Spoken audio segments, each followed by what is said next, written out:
Entonces, hoy día vamos a partir con Tristán Galvez, que se llama igual que su padre, que todos conocen, que aquí le preguntaban si había seguido con la tradición. Pero bueno, les cuento, Tristán es ingeniero civil industrial de la Universidad de Chile, tiene 24 años de experiencia en el sector. En sus inicios trabajó en el sector público, ha trabajado en la Subsecretaría de Transporte, también en el área de infraestructura Transantiago y posteriormente en el MOP, siempre como contraparte. Luego de eso, a partir del año 2015, armó una consultora, bueno, con Luis Moreno, quien va a presentar después de él, y lleva varios años también trabajando en el tema, fundamentalmente en estudios de planificación, análisis, modelación, gestión de operaciones, infraestructura, evaluación de proyectos y todos los temas relacionados con el ámbito de la ingeniería de transporte. Precisamente de lo que él nos hablará hoy día tiene que ver con el diseño de la infraestructura y su tema de presentación será el diseño de la ciclovía en Andrés Bello. Entonces dejo con ustedes a Tristán para que nos cuente qué fue lo que hicieron ahí. Tristán, puedes comenzar. Gracias, Irene, por la presentación. Hola a todos. Creo que conozco a la mayoría. Vamos a compartir pantalla.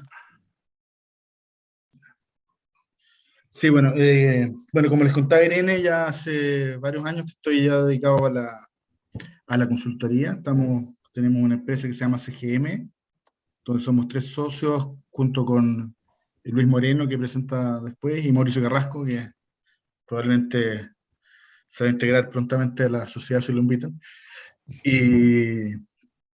Y bueno, dentro de las últimas cosas que hemos terminado de hacer está un estudio que dentro de varias otras cosas que hizo fue un diseño de una ciclovía en Andrés Bello. Y bueno, como es poquito tiempo, voy a ir más o menos rápido y bueno, y por eso también me enfoqué en el diseño y no todo en el estudio completo. El área de estudio es el eje Andrés Bello, en realidad Andrés Bello Cardenal Caro, entre Recoleta y Presidente Riesgo. Es lo que se hizo como área de proyecto. Lo que estamos viendo, de hecho, es la topografía que se hizo, contexto del estudio. Y solo para contextualizar dentro del área, lo que se ve es que es un área muy consolidada en la rama urbana, digamos. Lo que se ve en verde son las manzanas que están en su máximo potencial de consolidación. Después en amarillo están las que están consolidadas plenamente, pero no en su máximo potencial. Y los naranjos, donde hay una consolidación parcial, en rojo son sitios de eriazo. Como se ve en el área de estudio, en el área de influencia, la consolidación es casi total y en su mayoría está en su máxima expresión. Entonces, después lo otro que es importante resaltar es que es un área que tiene muchísimas áreas de valor histórico-cultural, ¿no?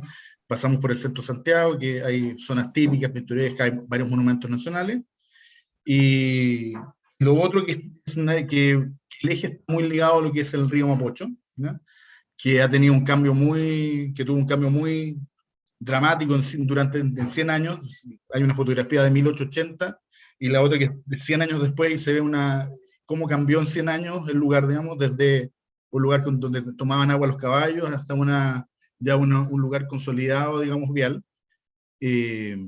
Y aprovecho de esta fotografía de la derecha, donde se ve una particularidad que tiene el eje, que es el sector entre Pío IX y Puente del Arzobispo, en que hay un angostamiento, ¿ya? Es un lugar donde al día de hoy todavía se presenta la situación que está en 1980, hay 4 pistas, y no hay ninguna posibilidad de ampliar eso, porque por un lado está la Caja del Río y por otro lado hay un parque que está completamente protegido. Entonces, y en general esa es la condición del eje en general. El eje está rodeado por parques, está en un área muy consolidada, y la verdad que generar ampliaciones viales no es parte de lo que forma parte del espacio factible en su análisis, ¿no?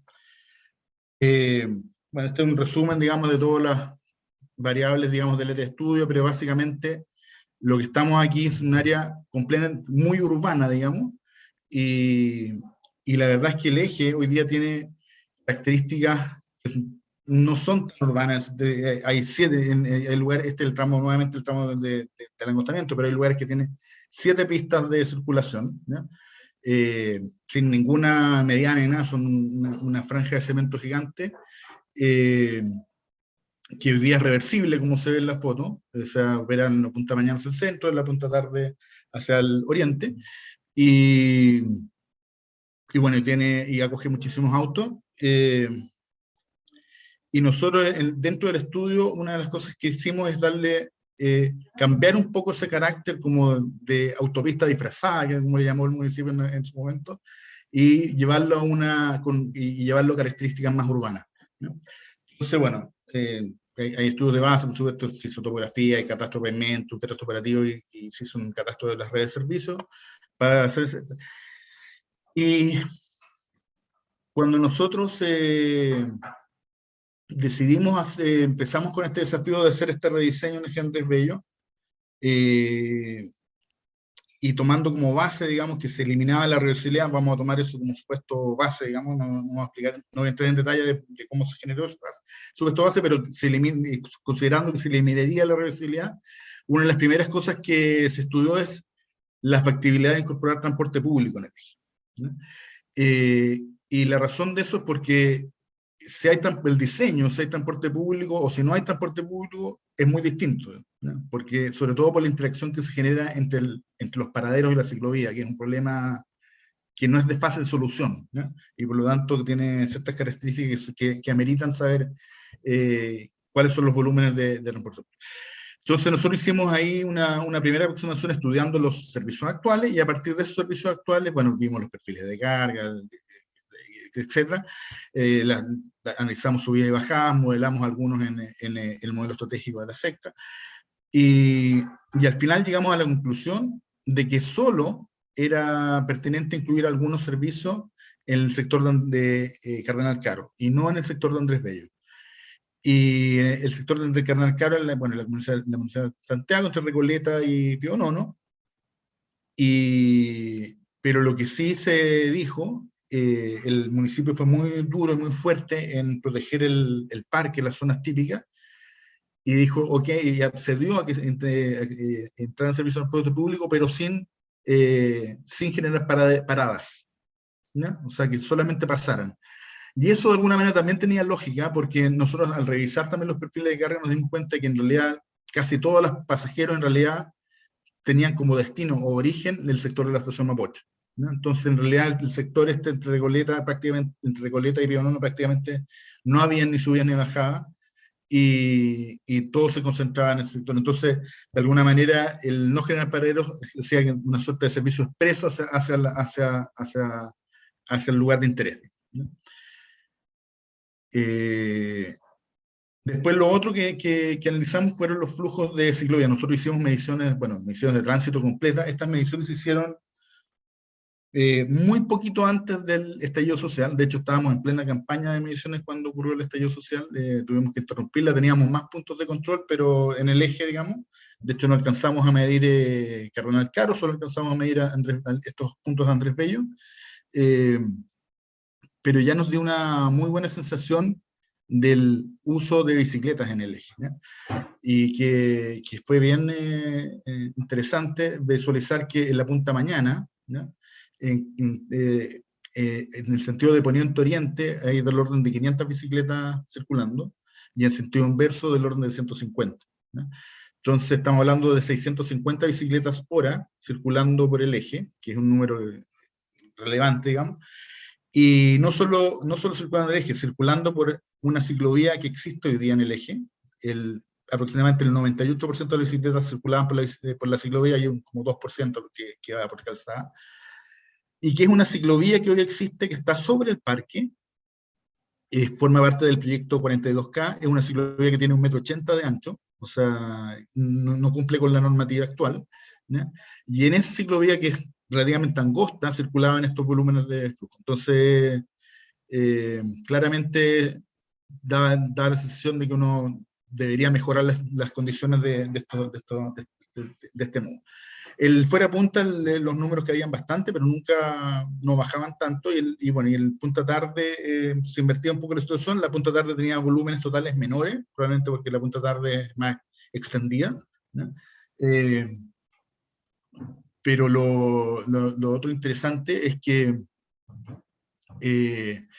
el comportamiento de las bicicletas era a contraflujo. Aquí quiero decir con esto que en la mañana, si bien el eje es solo hacia el poniente, la mayoría de las bicicletas iba hacia el oriente, ¿ya?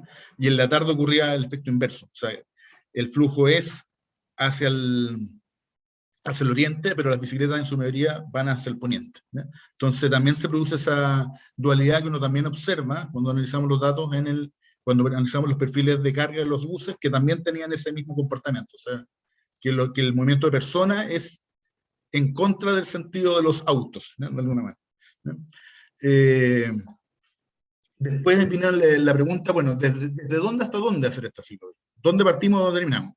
Entonces, en Recoleta encontramos una ciclovía que va hacia el sur, digamos, que sale hacia el sur, y que se conecta finalmente con la ciclovía que va por Rosas, ¿no? Entonces nos pareció un buen punto de conexión, digamos, para conectarla, digamos, a que tuviera algún destino, y no que terminara en nada. Y hacia el oriente nos conectamos en la ciclovía del 42K, continúa por Costanera Sur, y se va por Costanera Sur hacia el oriente, y bueno, decidimos que era un buen punto de conectarla. Entonces, la ciclovía que estamos diseñando es entre Recoleta y Costanera Sur, básicamente, ¿no? Entonces, bueno, ¿qué consideraciones tenemos para el diseño? Bueno, primero que consideramos un escenario sin reversibilidad. Después consideramos que la ciclovía en este tramo que les acabo de mencionar, y bueno, y que la circulación de transporte público solo entre Recoleta y Pionono, pero sin nuevos paraderos de bus. Bueno, ahí está el área de diseño, y nosotros trabajamos con 4 alternativas, ¿ya? 4 alternativas de ubicación de la ciclovía, ¿ya? La alternativa 1 era una ciclovía que solo iba por el lado norte del eje, ¿ya? La alternativa 2 es una alternativa que le llamamos norte-sur, porque son 2 ciclovías, una por el norte y una por el sur. Obviamente la alternativa norte es una ciclovía bidireccional que va por el norte, y la alternativa 4, me voy a saltar la 3, es una alternativa que va solo por el sur, bidireccional por el sur, y hay una alternativa mixta, que es la alternativa 3, que se generó, después les voy a contar bien por qué las particularidades se generan, que parte como una alternativa norte, pero después se transforma en una norte y sur. Básicamente, una razón fundamental de generar esta alternativa mixta, digamos, es que en el tramo entre Pionono y el puente del Arzobispo, como se genera este angostamiento,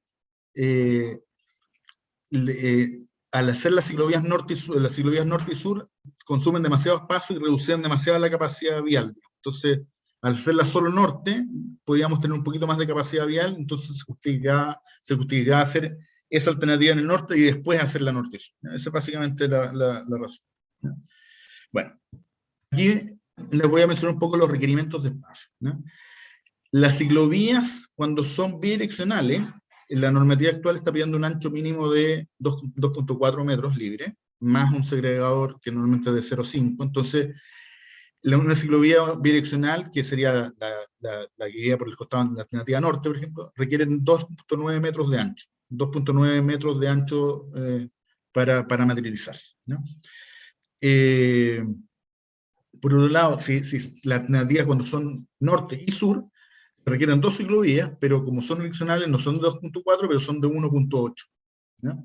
Más el segregador son 2.3, y por lo tanto se requieren 4.6 metros de espacio vial, digamos, para materializar ambas ciclovías. Entonces, la ciclovía norte-sur requiere bastante más espacio, digamos, para poder materializarse. Dicho esto, es importante, no lo dije, resaltar que en estos perfiles, Andrés Bello, el lugar que tiene 7 pistas, pero son pistas bastante angostas, son pistas de menos de 3 metros las que vivía, entonces, de ancho, ¿no? 2 pistas de 2.9, 2.8, incluso 2.7 en algunos tramos. Entonces, si bien es cierto, ser altas pistas, son pistas angostas, entonces son 7 pistas medio engañosas en el sentido de factibilidad de espacio, ¿no? Bueno, esta es la alternativa sur, que por supuesto también son 2,9 metros. ¿Ya? Bueno, dicho eso, empezamos a diseñar el eje, en la ciclovía, y bueno, voy a partir por el lado Recoleta, de donde partimos. El lado Recoleta tiene una particularidad bien importante, y es que hoy día existe una estación de transbordo que es bastante importante. Aquí se ven los refugios de la estación de transbordo. Es una estación de transbordo que tiene harto movimiento. No es la estación de Calicanto, pero está asociada al sector de Calicanto. Entonces lo que nosotros hicimos es terminar con la ciclovía que viene del norte justo antes digamos, del paradero de la estación, y ahí la conectamos con la ciclovía existente de 42K, y ahí se conecta después hacia el sur, o puede continuar por la ciclovía del 42K. Hicimos eso porque como son paraderos de mucho movimiento, preferimos pasar la ciclovía por detrás del paradero, ¿ya? Cosa de evitar las interacciones entre la subida y bajada de los buses y las bicicletas, que pueden generar bastante complicación, ¿ya? Este sector además tiene una particularidad, y es que bueno, aquí empezamos con la eliminación de la reversibilidad proyectada, ¿no? Entonces, a partir de Recoleta, parte una pista, digamos, digamos, hacia el oriente de manera permanente en el proyecto, y en esta alternativa quedan 3 pistas, digamos, hacia el poniente, pero son 3 pistas medias engañosas, porque lo que está demarcado aquí en azul es una zona de regulación de frecuencia de buses de Transantiago, o red, ¿no? ¿No? Entonces, en realidad, aquí hay buses detenidos, entonces en realidad quedan como 2 pistas libres de circulación en el sentido hacia el poniente, ¿no? La alternativa norte y sur, como requiere un poquito más de espacio, deja solamente, además de la pista donde estarían regulando los buses, deja solamente una pista hacia el poniente. Entonces, bueno, y en este caso la ciclovía sí se conecta bastante bien por el lado sur, ¿no? Creo que me faltó una lámina aquí, pero bueno. Sí, lo voy a mencionar aquí. A priori, creo que está más adelante, no sé qué pasó con la orden delante, pero a priori, ¿por qué llegamos a estas alternativas, ¿no? ¿No? A priori, ¿ya? Primero veíamos que por el borde norte, dado que está el río, la ciclovía solo se interrumpería en los puentes, ¿ya? Lo que genera una ciclovía más continua, con menos interrupciones, con menos conflictos, con menos lugares de quiebre, digamos, y por lo tanto más segura, en el sentido de que se evitan tendría menos cruces, digamos, ¿no? Entonces, y esa es una ventaja que veíamos nosotros por el lado norte.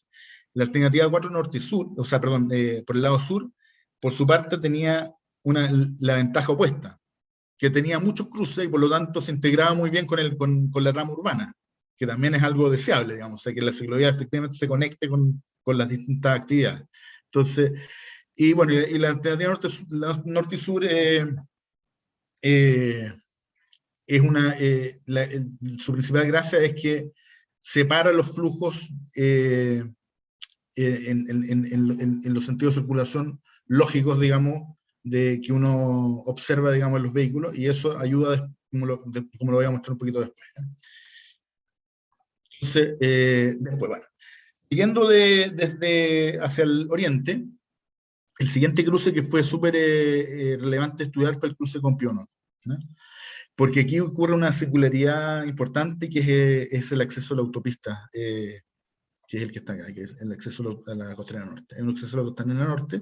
Entonces, cuando la ciclovía va por el norte, no hay ningún conflicto, digamos, pero cuando va por el lado sur, o norte y sur, como se ve acá, sí hay un conflicto con un entrecruzamiento entre la ciclovía y los vehículos que quieren acceder a la autopista. Bueno, obviamente se regula con semáforos, pero obviamente también requiere fases especiales, hay menos tiempo y qué sé yo, y aunque hay un semáforo, genera una situación de potencial peligro, porque hay un entrecruzamiento que, si un vehículo no respeta una luz roja, puede generar una situación de peligro. Claro, ese es el entrecruzamiento que se produce. bueno, y obviamente aquí estamos viendo que serían fases distintas, ¿no? Para poder resolver ese problema. La alternativa sur, de alguna manera, agrava el conflicto porque las bicicletas tendrían el cruzamiento, pero circulando en ambos sentidos, ¿no? Este otro cruce que es relevante, que es el cruce con Huelén, ¿no? Este cruce es importante por dos razones. Primero, porque es uno de los pocos lugares donde nosotros estamos prohibiendo un viraje que hoy día existe, ¿no? Hoy día está permitido el viraje por Huelén, pero es un viraje muy amplio como está quedando en el diseño. La línea de tensión queda muy retrasada y pensamos que puede ser peligroso y propusimos eliminarlo, ¿no? Los flujos medidos, digamos, no son altos en los que hacen ese movimiento, y vemos también que hay una ruta alternativa que es Manuel Montt, que es perfectamente posible hacer el viraje. Entonces, nuestra propuesta es que ese viraje sea resignado a Manuel Montt, ¿no? Luego ocurre otra cosa importante en esta intersección, que es que ocurre la transición. En la alternativa mixta, que viene como alternativa norte, justamente pasado Huelén se transforma en norte y sur, ¿no? Entonces este es un punto bien clave también cuando en la alternativa mixta, ¿no? Que pasa de una modalidad a otra, ¿no? Y bueno, esta es la alternativa sur. Tristán, disculpa, te voy a tener que apurar porque te estás tomando mucho ¿Cuánto tiempo. llevo? Llevas ¿Ya me ya pasé? 20 minutos llevas No te ya, creo, ya, pues, ya. para que vaya más Ya, rápido. ya. Bueno, voy a pasar bien rápido entonces. Les voy a mostrar, a ver, cosas que no me están saliendo aquí. Espérame. No. Ya. Ya. Qué raro, ya. Lo que sí quería decir que hay unos temas un tema que se estudió mucho fueron los conflictos bicicleta-automóvil, ¿no? Y los quiero ejemplificar, a ver si encuentro una lámina. ¿Por qué no me tengo las láminas? Vale.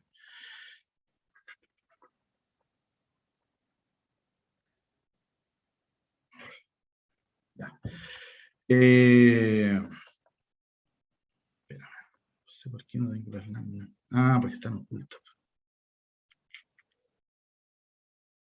Ya, la voy a mostrar así.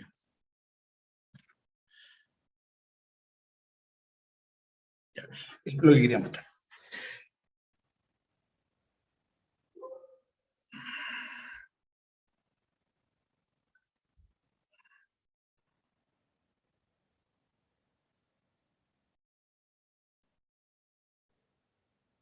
Ya.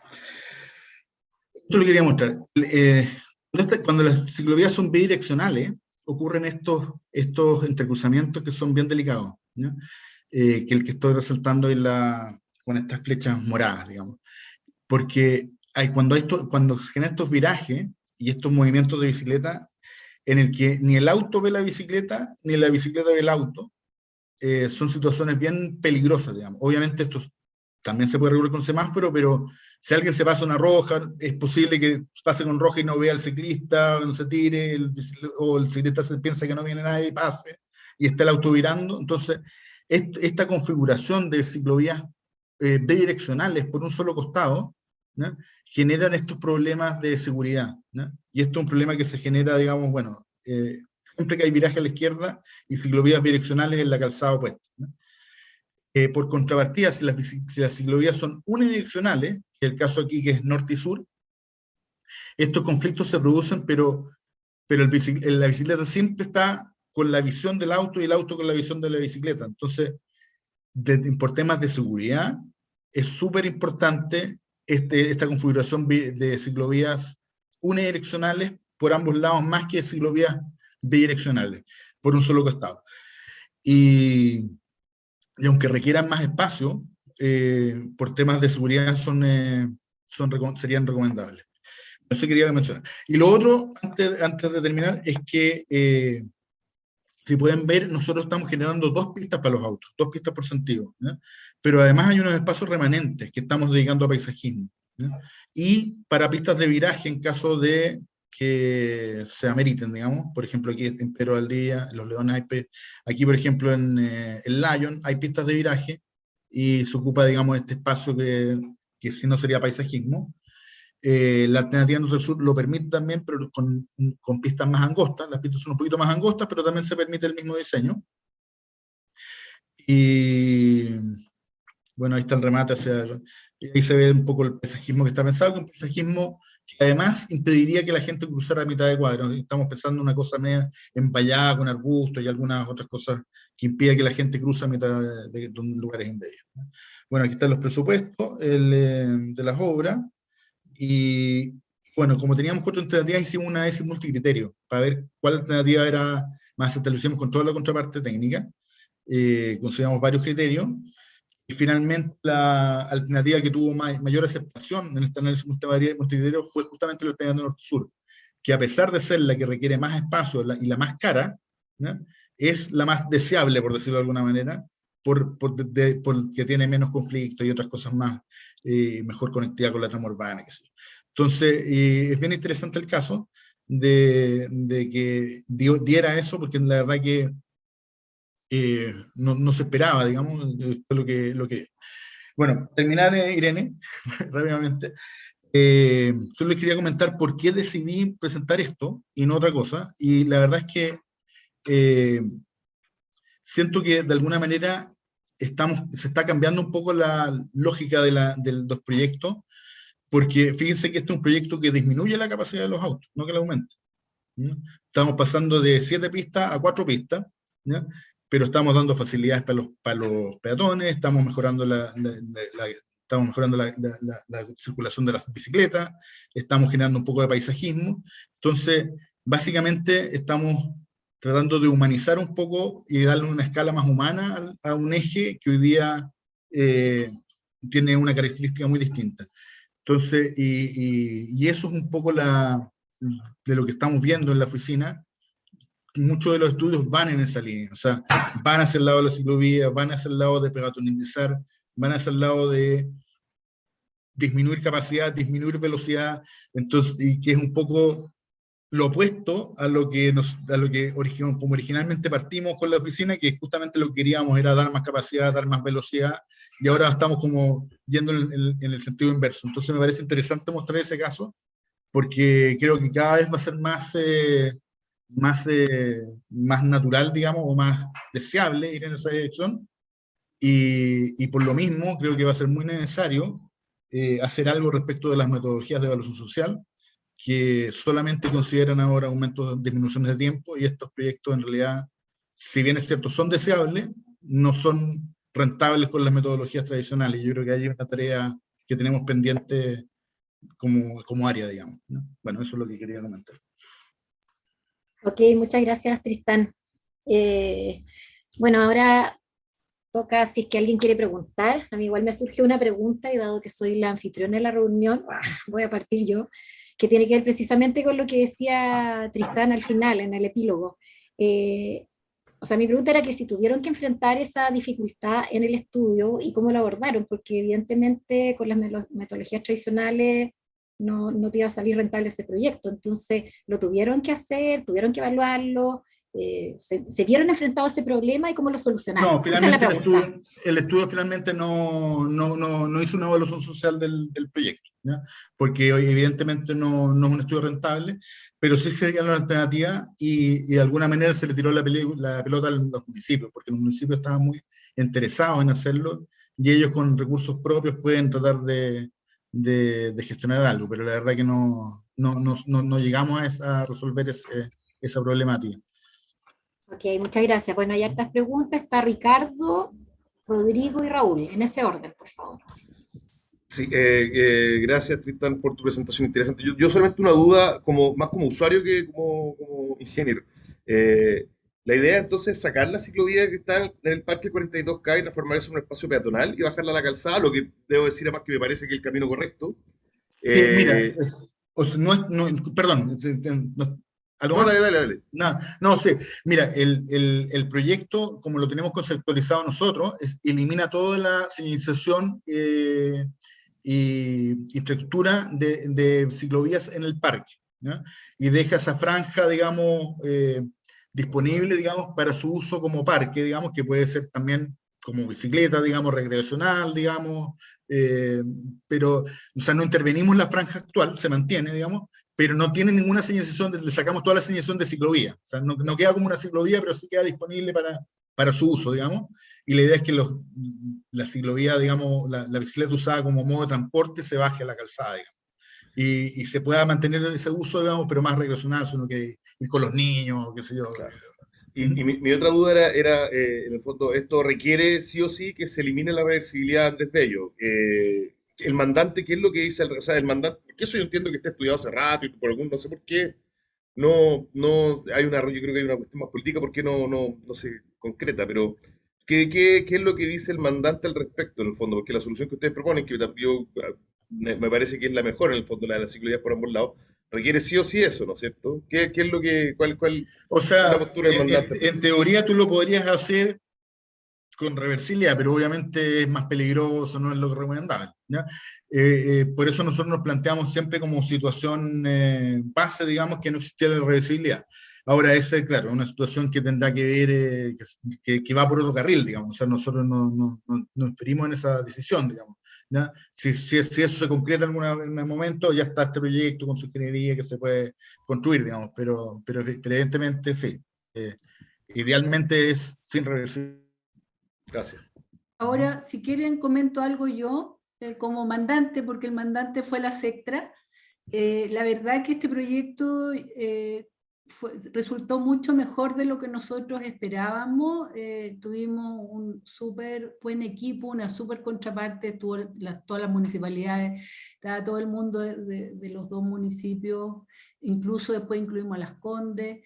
Y al consultor además le tocó afrontar varios problemas en el camino, que vino primero el corte de tránsito producto del rompimiento de una matriz, después vino la pandemia, o sea, tuvo de todo. Pero respecto a tu pregunta, Ricardo, la verdad que nosotros lo que siempre resguardamos de tener cuál era el resultado de cómo operaba Andrés Bello sin la reversibilidad, porque era la pregunta que siempre no teníamos cómo responder. Y ahí la ventaja que hoy día contamos con una super red de todo ese sector, y el resultado al final lo que dice técnicamente que no se generan más problemas de los que hoy día existen. Por lo tanto, ¿y cuál ha sido nuestra postura como ministerio? Es que los municipios lo aborden, dado que no tiene rentabilidad social por las herramientas que hoy día contamos, nosotros como ministerio siempre estamos disponibles para apoyar porque lo pueden tomar como una medida de gestión. Y la pueden hacer los municipios y ahí no habría inconveniente. Y tenemos todas las alternativas por todos los lados de la ciclovía, si la quieren por el lado norte, por el sur, o sea, están todas las herramientas, los instrumentos, los municipios están al tanto de ello, y yo tengo la esperanza que en el corto plazo ellos deberían ponerse de acuerdo y que empezamos a trabajar juntos en ello, y está a la disposición. Así que y ya hemos tenido reuniones y se ha seguido avanzando en ello. Así que ahí estamos y nosotros siempre disponibles para poder avanzar. Eso. Ok, muchas gracias, Alicia. Había una pregunta de Rodrigo y Raúl, tendrían que ser cortitas. Sí, yo me abstengo. Ya, Raúl entonces. Sí, muy cortito. Mira, al comienzo se mencionan algunas decisiones que entiendo que fueron prioritarias, o sea, fueron definidas por la municipalidad, como el hecho de no considerar transporte público. Eso no fue propuesta por la municipalidad, eso fue...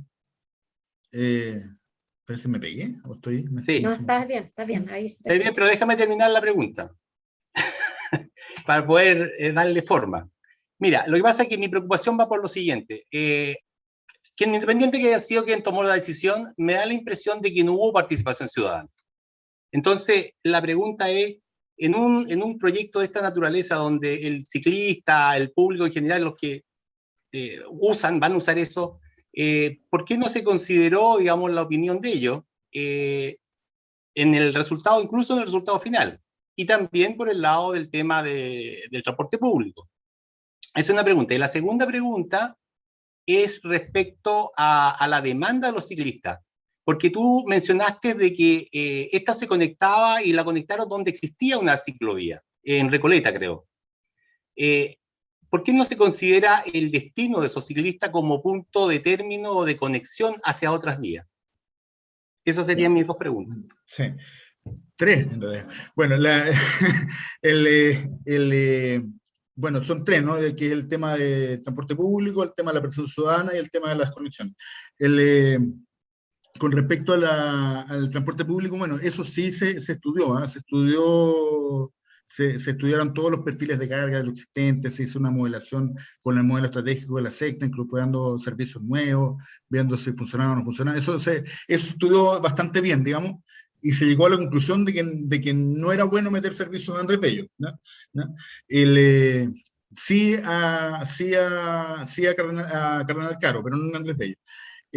Con respecto a la participación ciudadana, no estaba contemplada como parte del estudio, ¿no? O sea, no era algo que estuviera, digamos, en las bases, no era parte digamos, del estudio mismo.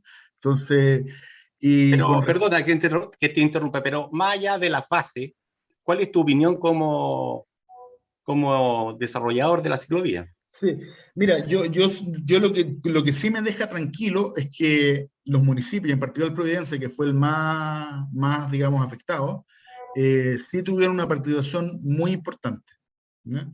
Y de alguna manera son los más cercanos con la ciudadanía, ¿no? Tampoco teníamos encuestas de origen destino de ciclistas, así que tampoco sabemos para dónde van y de dónde vienen los ciclistas. Entonces también ahí, como tú dices, lo conectamos donde se podía, digamos, donde no quedaba una ciclovía que termina en nada. Tratamos de que terminara en algo, ¿no? Más que en nada. Y dentro del tramo de estudio. Entonces, básicamente esa fue la razón de por qué se escogieron esos puntos. Tampoco teníamos encuestas de origen destino. Ok, estamos entonces. Espero que Raúl haya quedado conforme con la respuesta. Por mientras podemos, no sé si alguien quería preguntar o seguir hablando de la presentación del cristal, mientras le damos tiempo a Luis que arregle su pana. Yo me quedé pendiente de la pregunta de Rodrigo. Ah, ya, Rodrigo. Sí, yo había retirado mi pregunta por asunto de tiempo. Era también respecto a la reversibilidad de Andrés Bello. ¿Cómo cambian los flujos cuando hay reversibilidad, independiente de que ustedes lo estudiaron o no? ¿Aumentaron o disminuyeron? ¿Cómo se redistribuyeron en cada uno de los sentidos? Sí, mira, nosotros creamos una red Saturn, ¿no? Así que pudimos modelar la situación con y sin reversibilidad, ¿no? Lo que se observa es que el eje competitivo de Andrés Bello es principalmente Santa María de los Conquistadores, ¿no? Y en menor medida la Costanera Norte, ¿no? Y muy menor Providencia, prácticamente nada, ¿no? ¿No? Lo otro que observamos es que cuando eliminamos la reversibilidad y vemos los indicadores globales, ¿no? La punta mañana prácticamente queda igual, o sea, prácticamente igual, pero la punta tarde se ve una mejora, se ve una mejora, o sea, operaría mejor sin reversibilidad que con reversibilidad en la punta tarde, ¿no? Eso como resumen, digamos. Okay. Muchas gracias. ¿Yo puedo agregar una pregunta para Tristán? Sí, claro. Por favor, Ángelo. Sí, no, aprovechando, que no solo probablemente por mi ignorancia, o sea, primero, bienvenido, felicitaciones por tu incorporación a la sociedad. Primero, una cosa que no entendí, tú dijiste, el proyecto no pasó por una evaluación social. ¿Significa que no entra en el Sistema Nacional de Inversiones? ¿O cómo? ¿O ya que es con fondos propios de la municipalidad? ¿Cómo funciona eso? Claro, o sea, la alternativa que tiene el proyecto para flotar es que la municipalidad lo haga como si fuera una medida de gestión, por decirlo. Ese es como el camino de salida que tiene. Oye, Tristán, ¿y las bases qué decían con respecto a la evaluación del proyecto? Las bases decían que había que hacer una evaluación social completa del proyecto, pero la verdad es que no da completamente, no había beneficio, entonces al tener la institución con proyectos más consumo que la institución base, no había forma de hacer un ejercicio que diera algún sentido. Si las bases dicen que tiene que hacerse, yo he comprobado que los abogados, los fiscales, digamos, no tienen razón. No, sí, Jaime, si el ejercicio, mira, la verdad no lo hicimos, pero no, se puede hacer, pero la verdad que no tenía sentido hacerlo, digamos. O sea, yo te puedo hacer la planilla y decir del TIR da menos no sé cuánto, el BAN da menos no sé cuánto otro, pero, o sea, porque en fondo está están todos los insumos para hacerla, digamos. Están los tiempos, o sea, está todo, pero la verdad que lo encontramos poco práctico y decidimos hacer, se invirtió, digamos, en otras cosas del esfuerzo. Porque las bases decían que tenían que hacer una alternativa a nivel de anteproyecto y hicieron 4. Entonces ahí hubo como el cambio. La compensación. La compensación, efectivamente. Y el Oye, multicriterio tampoco estaba considerado en las bases, que también se hizo. Bueno, siguiendo la ceremonia, lo que me toca a mí ahora es darle la bienvenida a Tristán, que esperamos que participe mucho de la sociedad, y a modo de símbolo te voy a hacer entrega del diploma, que es un diploma virtual, que en algún momento lo tendremos que entregar en forma presencial, así que voy a compartir la pantalla. Ya, bueno, es solamente volver a repetirte, Tristán, que es un placer que te integres a la sociedad, que necesitamos socios jóvenes, con experiencia, y que estén dispuestos a trabajar por la sociedad. Así que te doy la bienvenida y les pido a todos los socios que están acá que den un aplauso virtual y bienvenidos.